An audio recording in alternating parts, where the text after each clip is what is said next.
In 1979, I was 9 years old. I was the daughter of a single mother, working 2 jobs and back in school in the evenings.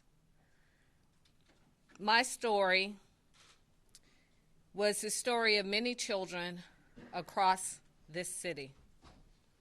In the backdrop of that story is something that has stayed with me my entire life, and that was the era of Atlanta's missing and murdered children.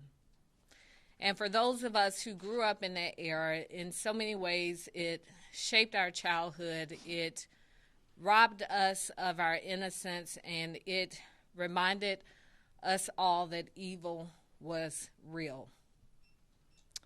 The difference with so many children across this city is that I stand here by the grace of God and was able to live to get to the other side of that story. I stand here as the 60th mayor of Atlanta, now the mother of 4 children, ages 8 through 16. Their ages are reflective of the children who were killed during my childhood. And I can't stand here today and not call their names.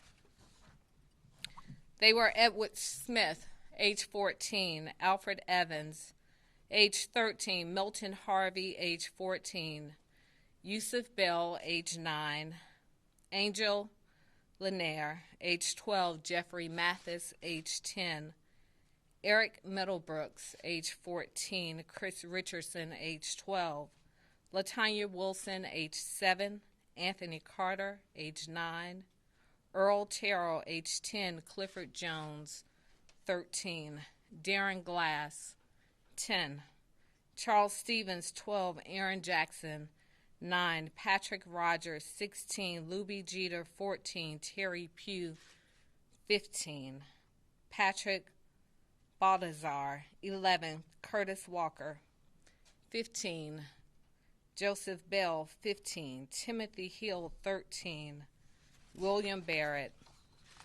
17.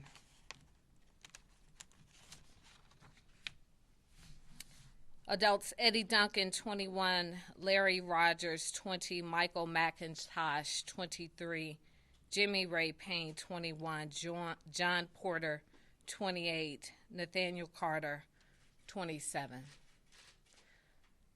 A lot has changed in Atlanta since 1979, and a lot has changed in our world since 1981, when there was a conviction for 2 of these murders, the conviction of Wayne Williams. What has changed is that we now know that DNA technology is much more advanced. It did not exist in 1981, and even when we asked for retesting of evidence that was in our possession in the 1990s, we now know that there are national databases online that give us an opportunity to access even additional information as it relates to DNA. So just last week during my State of the City, I announced that the city of Atlanta would be looking to form some type of permanent memorial to honor these children and these victims. And this in large part was prompted by Mrs. Leach, who has spoken of not having a lasting memorial in which to honor her son. But also last week, I watched a national story that mentioned the arrest of a man charged with 2 rapes and murders based upon inputting his DNA or their DNA into a national database. I immediately reached out to Chief Shields to ask her what, if any, updated testing had we done as it relates to the missing and murdered children. Chief Shields then took the next step and spoke with our partners at the GBI, who agreed with Chief Shields that it would certainly be in order for us to now look once again at evidence that the City of Atlanta has in its possession, evidence that the GBI has in its possession, to once again take a fresh look at these cases and to determine once and for all if there's additional evidence that may be tested that may give some peace, to the extent that peace can be had in a situation like this, to the victims' families, to let them know that we have done all that we can do to make sure that their memories are not forgotten, and in the truest sense of the word, to let the world know that Black lives do matter. So